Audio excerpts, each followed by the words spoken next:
교회 여러분, 한 주간도 안녕하셨습니까?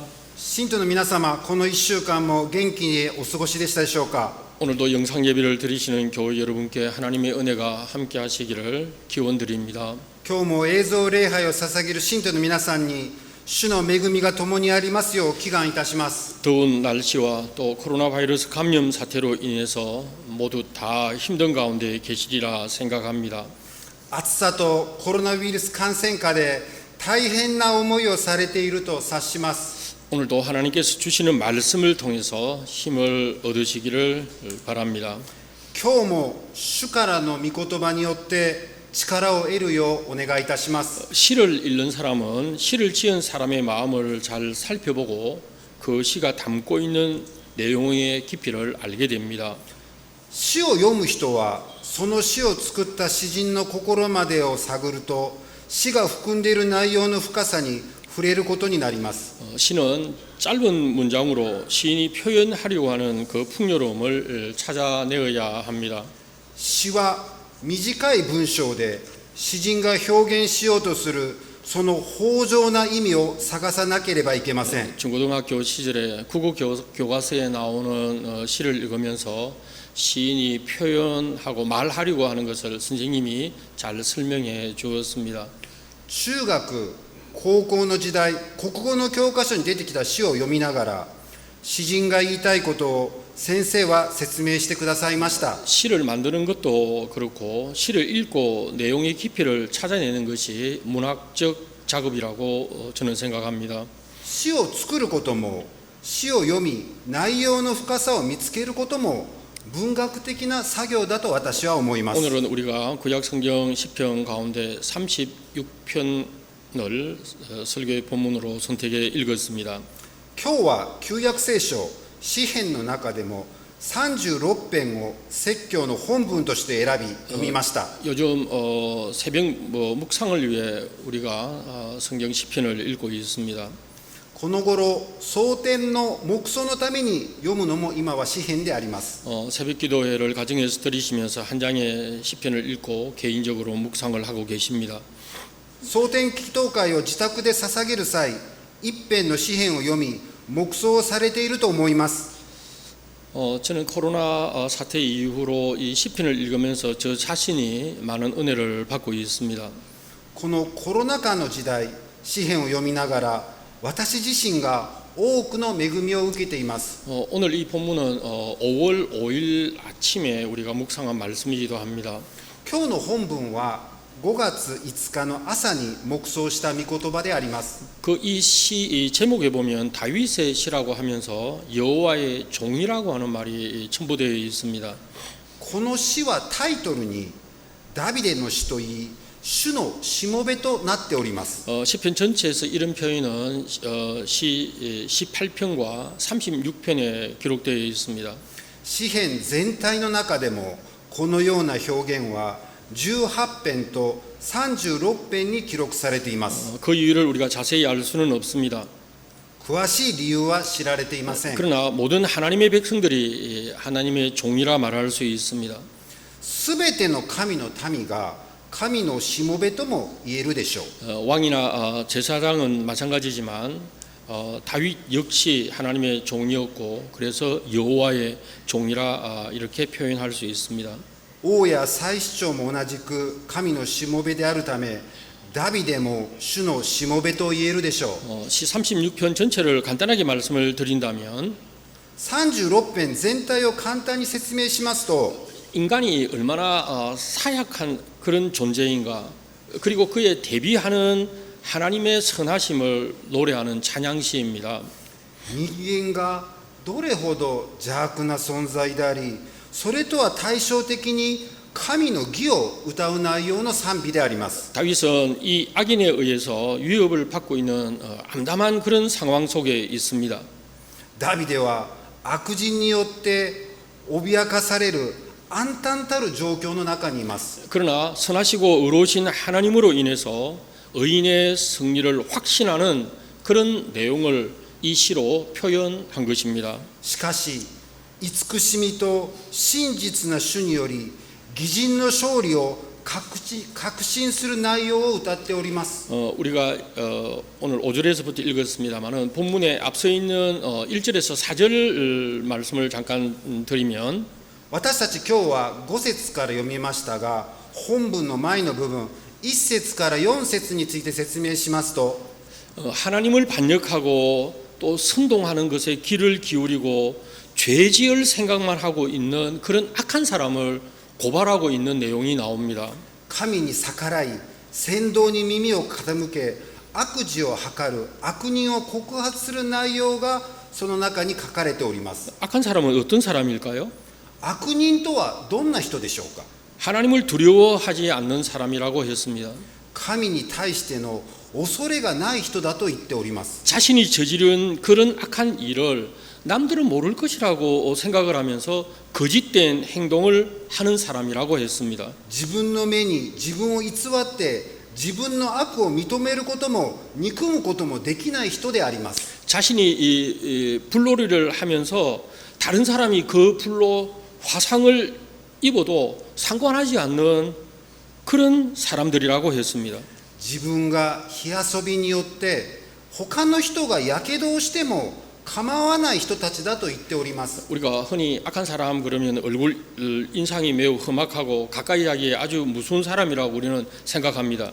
悪人とは私たちは顔の印象が険悪で近づくには怖い人と考えがちでありますが、 그러나 사실을 외형적인 면에서 악함을 나타내는 것이 아닙니다. 実際人は見た目で悪人を表すことはできません。 그 사람의 가슴 속에 있는 악의 뿌리가 있어서 그 악을 어느 순간에 내어놓는 사람이 악한 사람입니다. その人の心に悪の根があって、その悪をある瞬間に表す人が悪人なのであります。 이런 악한 사람들이 주변에 많으면 많을수록 행복해지는 게 아니고 불행해지는 겁니다. このような邪悪の人々が周りに多ければ多いほど幸せに暮らせなくなります。 그리고 사회적 분위기가 불안해지고 더 심하면 공포 사회를 만들 수 있습니다. したがって社会的雰囲気が不安になり、進んでは恐怖社会を作るようになるのです。 개인적으로나 민족이나 나라도 마찬가지입니다. 個人や民族や国家の間でも同様であります。 다윗은 이런 분류의 사람들이 많은 속에서 하나님의 선하심을 바라보고 기도와 찬양을 드리고 있는 겁니다. ダビデはこのような部類の人が多い中、神の慈しみをあがめながら祈りと賛美を捧げています。 다윗의 시에서 하나님의 선하심을 어떻게 찬양하고 있습니까? ダビデの詩で神の慈しみをどのように賛美していますか。 5절 말씀을 보면 주님의 인자와 진실하심이 하늘과 공중에 넘친다 그랬습니다. 6節の内容では、主よ、あなたの慈しみは天に、あなたの真実は大空に満ちていると書いてあります。 그리고 이어서 주님의 의는 산과 같고 주님의 심판은 큰 바다와 같다 하였습니다. 恵みの御業は神の山々のよう、あなたの裁きは大いなる深淵と言っております。 이 말씀은 심판의 기준이 어디에 있을까? 하나님의 인자하심, 하나님의 진실하심, 하나님의 의에 따른다고 했습니다. この御言葉での審判の基準は神の慈しみと真実と義に従うことであります。 우리들이 생각하기로는 심판이라고 하면 늘 무섭고 두려움으로 대하는 부분이 없지 않아 있습니다. 私たちは裁きはいつも怖くて恐れる気持ちで受けるものだと考えます。 그러나 여기에서는 판단이라고 하는 해석도 가능한 부분입니다. ここでは判断という解釈も可能になります。 인자는 한없이 넓은 사랑을 가진 그런 마음을 표현하는 것이죠. 慈しみは限りなく広い愛を抱く心を指します。 그리고 진실이라고 하는 것은 모든 사물의 근본이 되어야 합니다. 真実はすべての物事の根本であります。 진실함이 없는 인간관계는 서로에게 상처를 주고 인간관계에 어려움을 만들고 맙니다. 真実がない人間関係は互いに傷を負わせ難しくさせるのであります。 하나님께서는 이 판단과 심판을 통해서 벌을 내리시고 고통을 주시는 것만은 아닙니다. 主はこの判断と裁きによって罰を下し苦難を与えるのだけではありません。 오늘 말씀을 통해서 보면 사람들뿐만 아니라 동물까지도 어떻게 한다 그랬어요? 구원해 주신다 그랬습니다. 主は人だけではなく獣も救われたと書いてあります。 여러분들 노아 홍수 심판 때도 기억하시죠? 皆様、ノアの洪水の事件をご存知だと思います。 노아 가족들과 함께 모든 동물들도 하나님 구원해 주셨습니다. ノアの家族だけではなく大勢の動物も神様は救われました。 이 말씀은 오늘 우리에게 주는 큰 위로의 말씀이 됩니다. 今の私たちの時代を生きる私たちに大きな慰めをくださる御言葉であります。 이 어려운 시대를 살고 있는 인류를 사랑하시는 하나님께서 인자와 진실로 우리를 구원해 주실 것이라고 하는 말씀입니다. この困難な時代の人類を愛しておられる主が慈しみと真実によって私たちを救われるということであります。 이런 하나님의 구원의 역사를 다윗은 어떻게 표현했습니까? 보배, 보물이라고 표현합니다. 主の救いの歴史をダビデは宝物と説明しております。 그리고 다윗은 사람들이 주의 날개 그늘에 피한다고 했습니다. そしてダビデは主は翼の陰に人の子らの身を寄せると言っております。 여러분 주의 날개를 보신 적이 있으십니까? 皆様、主の翼を見たことがありますか？ 날개는 하나님께서 날짐승, 특히 이 조류를 만드시고 날 수 있도록 하는 도구로 날개를 주신 겁니다. 主は獣、鳥類を作ってから飛べる翼を与えました。 곤충도 여러분 날개를 가지고 있는 그런 종류들이 있죠. 昆虫の中でも翼を持っている種類はもちろんあります。 창세기 1장 21절에 하나님은 날개에 있는 모든 새를 종류대로 창조하셨다 하고 말씀하셨습니다. 創世記1章21節によれば、神は翼のある鳥をそれぞれ創造されたと書いてあります。 여러분들 이 나는 조류 가운데 가장 큰 새가 어떤 새인 줄 아시나요?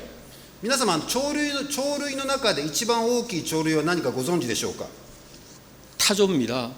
ダチョウであります。 그런데 신기하게 이 타조는 날지를 못합니다. しかしこのダチョウは飛ぶことができません。 그 다음 큰 조류가 독수리인데 その次に大きい鳥類はワシであります。 대체는 그냥 여러분들 사전적 얘기만 제가 좀 할게요. 辞典に書いてある内容で説明します。 독수리는 대체적으로 이 몸체의 크기가 1m 정도 된다고 합니다. ワシの体の長さ、大きさは1メートル程度であります。 근데 여러분들 날개를 쭉 펴면 날개의 길이가 3m가 됩니다. しかし翼を大きく広げれば3メートルの大きさになります。 몸이 1m밖에 안 되는데 날개 길이는 3m입니다. 体は1メートルしかなりませんが、翼を広げると3メートルになります。 몸무게가 10kg에서 14kg 정도 되는 것도 있다고 합니다. 体重が10から14キロぐらいの大きさのワシもいるそうで 오늘 す。 성경에 나오는 주의 날개, 영어 성경에는 당신의 날개 이렇게 번역하고 있는 이 말의 의미는 뭘까요? 今日の聖書に出てくる主の翼、英語の聖書ではあなたの翼の下と翻訳されているこの御言葉はどのような意味を持っていますか？ 출애굽기 25장 20절 말씀을 우리가 살펴볼 필요가 있습니다. 出エジプト記25章20節の内容を見る必要があります。 하나님께서 모세에게 성전을 만들 모형을 알려주셨습니다. 神がモーセに神殿を作る模型を教えてくれました。 이 속죄소를 덮는 그룹을 만드는데 날개가 있고 이 날개들을 쭉 펴가지고 속죄소를 덮도록 하라 이렇게 말씀하셨습니다. 贖いの座を覆うケルビムに翼を作り、翼を広げて贖いの座を覆わせましたと書いてあります。 오늘 우리 성경은 그룹이라는 말로 나오죠. 今日の聖書の中でケルビムという言葉が出てきます。 이것은 하늘의 존재로 특정한 계급의 천사를 가리키는 말입니다. ケルビムは天上、すなわち天の存在で特定の階級の天使を指しております。 하나님의 말씀을 어기고 타락한 이 아담과 하와를 에덴 동산에서 쫓아내신 그 뒤에 생명나무를 지키도록 할 때 뭘 세웠습니까? 바로 그룹을 세웠습니다. 聖書には神が堕落したアダムとエバをエデンから追放した後、命の木を守るようにこのケルビムを立てました。 그리고 성막에서 금으로 만든 이 덮개의 덮개를 위로 이제 장식을 하는데 이 그룹은 날개를 펴서 앞서 말씀드린 대로 속죄소를 덮는 형태로 만들었습니다. そして幕屋で打ち出し作りで箱のカバーを飾ったケルビムは翼を広げると贖いの座を覆う形で作られたのであり 그리고 ます。 성소와 지성소를 구별할 때 휘장을 카텐을 만들었는데 그 카텐에도 그룹의 형태의 술을 놓았다 그랬죠. 聖女と非聖女を区別する垂れ幕にも糸を使ってケルビン模様を描いたと記録されてあります。 솔로몬은 아버지 다윗이 지시한 대로 성전을 건축했습니다. ソロモンは父ダビデが指示した通りに神殿を建築しました。 솔로몬 성전에는 이 내소와 외소의 벽에다가 금으로 덮인 이 그룹을 만들었는데 종려나무와 그리고 꽃과 함께 새겼다고 열왕기상 6장에서 기록합니다. 列王記上6章29節にはソロモンの神殿の壁面はすべて内側の部屋にも外側の部屋にもケルビムとナツメヤシと花模様の浮き彫りが施されたと書いてあります。 그러니까 이스라엘 백성들이 이 그룹을 처음 본 건 솔로몬 성전에서였습니다. ですからソロモンの神殿の中でイスラエルの民は初めてこのケルビムを見ました。 이 성소의 이 그룹의 모습을 보면 높이가 10규비고 넓이가 5규비시고 날개 끝에서 끝까지가 10규비나 되는 그런 두 개의 그룹을 만들었다 그랬습니다. 神殿の内陣には高さ10アンマ、翼の一方が5アンマ、翼の先から他方の翼の先までの長さが10アンマとなる2体のケルビムを作りました。 그러면 이 그룹을 왜 만들거나 새긴 것은 이유가 뭘까요? それではこのケルビムを作って立てたり模様を入れたりする意味は何なんでしょうか。 하나님이 여기 함께 하신다, 임재하신다고 하는 것과 하나님이 보호하신다고 하는 그런 의미를 가지고 있는 겁니다. この場所で神様の臨在と神様のご加護が共にあるという意味であります。 선지자 에스겔은 이 그룹의 모습을 하나님께서 보여주셨습니다. 預言者エゼキエルはこのケルビムの姿を説明しております。 근데 에스겔이 본 이 그룹은 사람, 사자, 소, 독수리의 얼굴을 가지고 있었습니다. このエゼキエルが見たケルビムの姿は人間、獅子、牛、ワシの4つの顔を持っております。 그런데 여기 보면 날개가 4개가 있었다 그랬어요. そしてここに4つの翼を持っていたと書いてあります。 이사야는 6장 2절에서 보면 이 두 얼굴에다가 날개가 6을 가지고 있다 이렇게도 표현을 하기도 합니다. イザヤの場合には2つの顔に6つの翼を持っているというような言及もありました。 자, 이렇게 날개의 상징적인 의미가 있는 것을 우리는 다른 성경을 통해서도 많이 볼 수가 있습니다. そしてこのように翼の象徴的な意味を他の聖書の箇所からも知ることができます。 앞서 말씀드린 대로 성경에서 날개라고 하는 것은 하나님의 보호, 도우심, 영적인 힘을 상징하는 그런 단어입니다. 聖書の中では翼は主の保護と助け、霊的な力などを象徴する意味で書かれております。 하나님께서 이스라엘 백성들을 인도하실 때에 독수리가 날개를 펴서 이 새끼를 받고 날개 위에 새끼를 업은 것과 같다 하고 말씀하셨습니다. 主はイスラエルの民を導く際にまるでワシがヒナの上を飛びかけり羽を広げて捉え翼に乗せて運ぶように導きましたと書かれてあります。 그뿐만 아닙니다. それだけではありません。 룻기의 주인공 이 룻이 고난 가운데 시어머니 나오미와 함께 그들의 고향 동네인 베들레헴으로 돌아옵니다. ルツの主人公が苦難の中で姑ナオミと一緒に故郷であるベツレヘムに戻りました。 그리고 보아스의 보호를 받게 되죠. そしてボアズの保護を受けることになりましたよね。 근데 이 보아스가 룻기 2장 12절에 이렇게 고백합니다. そしてボアズがルツ記の2章12節の中でこのように告白しております。 하나님의 날개 아래로 보호를 받으러 왔다 그랬습니다. イスラエルの神主がその三翼のもとに逃れてきたあなたたちと説明しております。 여러분 모압 여인이었던 이 룻이 고통 가운데 있는 시어머니 나오미와 함께 고향으로 돌아왔습니다. モハブの女性であったルツが姑ナオミと一緒に故郷に戻ってきました。 이 돌아온 상황을 보아스는 표현하기를 하나님의 날개 아래 보호를 받으러 왔다 하고 표현한 겁니다. その中でボアズは主の三翼のもとに守られるに入ってきたと説明しております。 메시지라고 하는 성경을 번역한 유진 피터스는 이 부분을 이렇게 표현합니다. ユージン・ピーターソン先生はこの部分をこのように翻訳しております。 그대가 하나님의 날개 보호를 받으려 왔으니 그분께서 그대에게 후히 갚아 주실 것입니다라고 번역합니다. 主が主の御翼のもとに逃れてきたあなたたちに神様は十分に報いてくださるだろうと説明しております。 우리 기독교인들이 이 세상에서 고난과 시련이 올 때 의지하고 보호받을 수 있는 곳이 어디입니까? 私たちクリスチャンがこの世の生活で苦難と試練に襲われたとき、頼りにして保護を受けられるところは一体どこでしょうか。 바로 하나님의 날개 아래 보호를 받을 수 있다고 하는 것을 알려주시는 복음입니다. まさに神の翼の下で保護をされることを教えてくださる福音なのであります。 시편 기자는 주님의 날개, 바로 이 주님의 날개의 그늘을 아주 친밀하고 은밀한 교제의 영역으로 표현을 한 게 있습니다. 詩編記者は主の翼の影を最も親密な秘密の交わりの領域として表現しております。 여러분들이 잘 아는 말씀인데 시편 17편 8절입니다. 皆様よくご存知の詩編17、8節であります。 나를 눈동자같이 지키시고 주의 날개 그늘 아래에 감추셨다 하고 기록합니다. 瞳のように私を守り、あなたの翼の影に隠してくださったと書いてあります。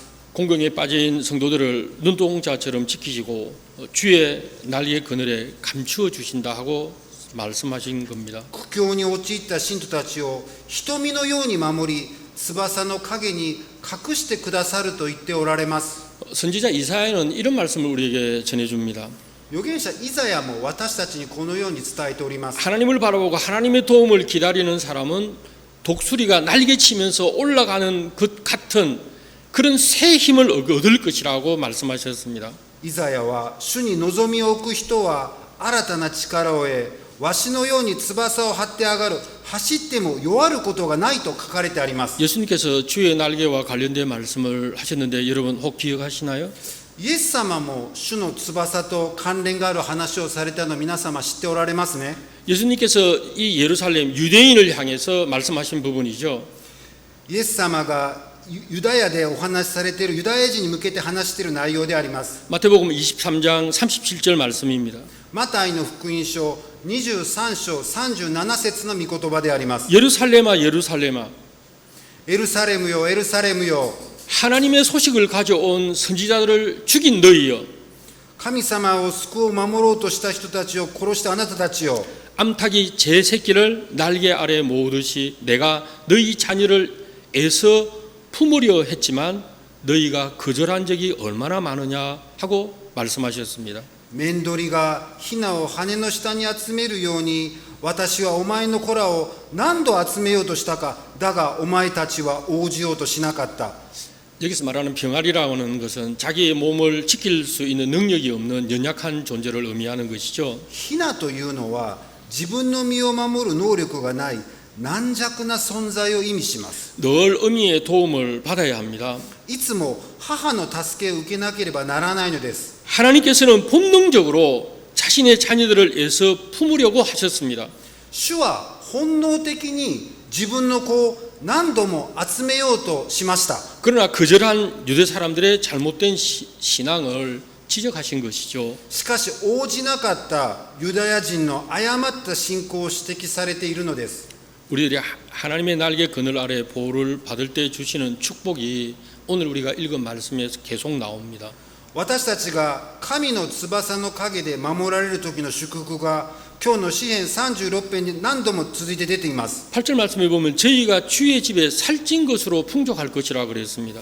あなたの家に滴る恵みに潤うと書いてあります。 그들의 필요가 채워질 것이고 그들의 간구에 만족함을 얻을 것이라고 하셨습니다. すなわち必要なものが満たされ、その渇きが癒されると言っておられます。 저는 지난주일 설교 말씀을 통해서 하나님께서 우리들에게 생명수 샘물을 마실 수 있도록 하시겠다 하는 말씀을 드렸습니다. 先週の私の手術の説教で申し上げたように、主は私たちに命の水の泉を飲ませてくださいます。 오늘 본문에서도 주께서 저희를 주의 복락의 강수로 마시게 하리라 하셨습니다. 今日の本文の中でも、あなたは甘美な流れに渇きを癒すと書かれてあります。 이 더위 속에서 우리들의 건강 유지를 위해 적당한 물을 마셔야 한다고 말씀드렸죠. この暑さの中、私たちは健康維持のために適量の水を飲まなければなりませんと説明しました。 마찬가지로 믿음의 사람으로 사는 우리들에게 하나님께서 주시는 목마름이 없는 복락의 물을 마시게 해 주실 것입니다. 同様に信仰の人として生きる私たちは、主が与えてくださる渇きがない命の水、祝福の水を与えてくださるのです。 동시에 배고픔이 없는 살찐 것으로 풍족하게 하실 것이라 하셨습니다. 同時にあなたの家には滴る恵みに潤うと言ってくださっております。 이것이 하나님께서 우리에게 주시는 축복의 말씀입니다. これが主が私たちに与えてくださる祝福なのであります。 시인은 마지막 부분에서 詩人は最後の部分で、 생명의 원천이 주님께 있으니 우리는 빛을 보리라 하고 말씀하셨습니다. 命の湖は主にあり、あなたの光に私たちは光を見ると言っています。 사랑하는 교회 여러분, 우리의 생명은 주님의 손에 달려 있습니다. 愛する信徒の皆様、私たちの命は主の手にかかっております。 내가 오래 살고 싶다고 해서 오래 살 수 있는 게 아닙니다. 私たちが長寿したいからといって長生きできるものではありません。 그렇다고 해서 내가 죽고 싶다고 해서 죽을 수 있는 게 인생이 아닙니다. かといって私は死にたいからといって死ねることも人生ではありません。 때로 힘든 삶을 살다가 보면 한숨이 나오기도 합니다. 時には厳しい生活を生きているとため息が出ることもあります。 깊은 절망에 빠져서 극단적인 행동을 하고 싶은 충동을 느낄 때도 없지 않아 있습니다. 深い絶望に陥り、極端な行動を取りたいとの衝動に駆られる時ももちろんあります。 요즘처럼 모든 것이 우리 앞이 어떻게 될지 보이지가 않습니다. 모든 것이 다 떠나버린 것 같습니다. 다 사라져버린 것 같습니다. 最近のように全てにおいて先が不透明な時、全てが離れて消えたような状態であります。 그러나 우리를 떠나지 않고 있는 게 있습니다. しかし私たちから離れないものがあります。 그것은 하나님께서 우리들을 주의 날개 그늘 아래 보호해 주신다고 하는 약속과 희망입니다. それは主が私たちを主の翼の陰に我らを集め守ってくださるとの約束と希望であります。 우리가 일평생 신앙생활을 하면서 꼭 기억해 두어야 할 하나님의 약속의 말씀으로 저는 생각합니다.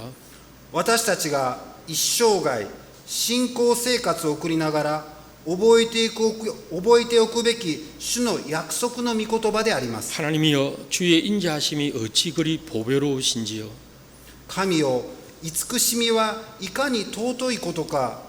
사람들이 주의 날개 그늘 아래에 피하나이다. あなたの翼の陰に人の子らは身を寄せます。 이 더운 날씨 또 코로나 바이러스로 인해 고통 속에 우리들이 피할 곳은 주의 날개 그늘입니다. この暑さとコロナウイルス化による苦難の中、私たちの避けどころは主の翼の影なのであります。 기도드리겠습니다. お祈りいたします。 사랑의 하나님, 愛の神様、 이 더운 여름 날씨와 코로나 바이러스에서 우리를 지켜주시고 보호해 주심을 감사드립니다. 夏の暑さとコロナウイルスから私たちを守って保護してくださり、感謝を捧げます。 오늘 주신 말씀에 따라 우리들이 일평생 신앙생활을 하면서 주의 날개 아래를 찾아가는 심령들이 되게 해 주시옵소서. 今日いただいた御言葉に従って、私たちが一生涯信仰生活をしながら、主の翼の陰に身を寄せる人々にならせてください。 이 세상에서 고통당하는 모든 사람들에게 주님의 평안이 넘치도록 축복해 주시옵소서. この世で苦しんでいるすべての人々に主の平安があふれますよう祝福してください。 예수 그리스도의 이름으로 기도드립니다. 主イエス・キリストの皆によってお祈りいたします。 아멘.